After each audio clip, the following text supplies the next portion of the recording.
నమస్తే నమో నమః. ఈ యొక్క హిందూ సమ్మేళనం రాష్ట్రీయ స్వయం సేవక్ సంఘ్ స్థాపించి 100 సంవత్సరాలు పూర్తయినటువంటి సందర్భంగా ఈ యొక్క హిందూ సమ్మేళనాలు దేశవ్యాప్తంగా 1,00,000కు పైగా జరుగుతున్నాయి. దానిలో భాగంగా ఈ యొక్క హిందూ సమ్మేళనాన్ని మనం ఈ యొక్క ఊట్పల్లిలో జరుపుకుంటున్నాం. ఈ యొక్క హిందూ సమ్మేళనంలో మనం పాల్గొనడం మన యొక్క గర్వకారణం. మనం హిందూగా పుట్టినాం, హిందూగానే జీవిస్తాం. ఈ యొక్క హిందూ సమ్మేళనంలో మన ఐక్యత శక్తిని తట్టి లేపడం కోసం మనమంతా హిందువులమని గుర్తు చేసుకొని మనమంతా సంఖ్యతగా అందరం కలిసి ఉండడం కోసం ఈ యొక్క హిందూ సమ్మేళనాలు చేసుకుంటున్నాం. అయితే ఈ యొక్క హిందూ సమ్మేళనాలు ఎందుకు జరుపుకుంటున్నామంటే విదేశీ దురాక్రమ పాలనలో మనం మన యొక్క అస్తిత్వాన్ని కోల్పోయినాం. విద్యా వ్యవస్థ నాశనం అయిపోయింది.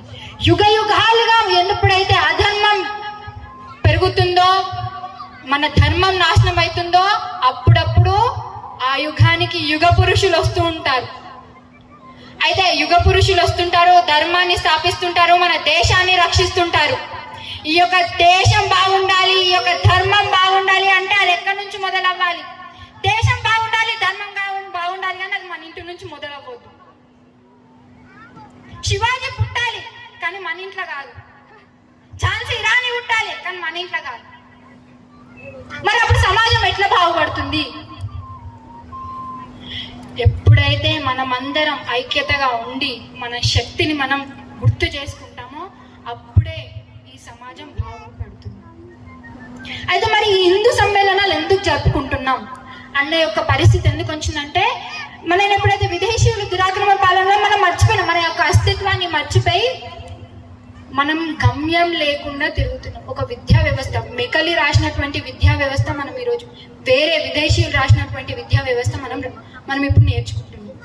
మన చరిత్ర మర్చిపోయాం. మన దేశభక్తుల గురించి, మన యొక్క గుడిల గురించి, మన దేవాలయాలు, మన ధర్మం గురించి మర్చిపోయినాం. అసలు మన యొక్క సంస్కృతి సాంప్రదాయాల విషయాలమే మర్చిపోయినాం. అటువంటివన్నీ గుర్తు చేసి మన యొక్క ఐక్యతా శక్తిని తట్టి లేపి ధర్మాన్ని, ఈ యొక్క దైవాన్ని